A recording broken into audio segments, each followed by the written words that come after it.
As just a young 16-year-old from my home state of Ohio, it's exhausting seeing comments like this with the perception that, which is true, that Democrats did control all three chambers in the federal government, the House, the Senate, and the presidency, but they are getting criticized and censured for not codifying Roe then. Well, let me tell you why that is. It's because two senators by the name of Kyrsten Sinema and Joe Manchin, both from arguably conservative-leaning states of Arizona and West Virginia, more so in West Virginia significantly, but they struck down efforts to repeal the filibuster, which requires 60 votes in the Senate to basically dismiss a Dobbs decision, a Supreme Court of the United States decision, which this would have done in that case, because as we know, the Supreme Court, Donald Trump handpicked supermajority, very, very extreme right, unqualified justices overturned Roe versus Wade, which brought it back to the states and allowed for one in every 3 states to put in place these barbaric abortion bans with no exceptions for rape, incest, or threat to the mother's life or her future fertility, or even if the rape victim is a child, or if they will have long-standing chronic health conditions the remainder of their life.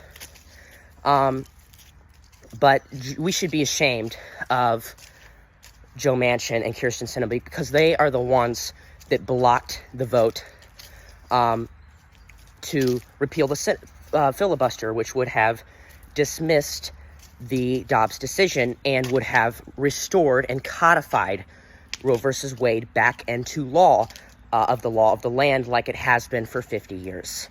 So that is the reason why, is because those two senators voted against voted against ending the filibuster, which means 60 senators, like I said, 60 out of 100 senators would have to vote yes in order to restore Roe versus Wade, and that's not happening, okay? That's just not going to happen.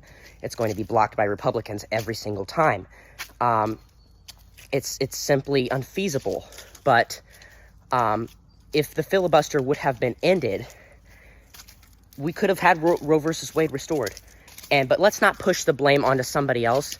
This is singly Donald Trump's fault, and we need to show him at the ballot box this November what we really think about why the government should stay out of the bedrooms and the doctor's offices of America's women and children and just the generic public altogether. And I say this as a man, as a young man. But stop blaming Democrats and President Biden, who supported ending the filibuster. You should totally put the blame on these two Democratic senators, along with every single Republican that refused to end the filibuster, which is unfair. It's not fair. Why should 6/10 of the entire Senate majority have to agree on something, especially when it comes to making decisions about your own body, in order for it to be passed? But that is the reason why that this did not get codified when Democrats had all 3 chambers of Congress. So, and I'm 16. I'm turning 17 in like 3 days, and I know this. Google's free. I mean, just look up who is responsible for Roe versus Wade not being enshrined back into law, into the state's constitution, like it had been for 50 years prior. Look that up, and you will see that Sinema and Manchin, both Democrats, the only 2 Democrats, opposed the filibuster, which would have potentially allowed, Roe versus Wade to be restored. So hopefully you learned something a little bit. But yeah, they didn't want to end the filibuster. The partisan gridlock remains in Washington because of those 2, along with every Republican. So it's not just their fault. But we had the majority, so we could have very well gotten the filibuster expelled if it weren't for those 2 senators. But yeah.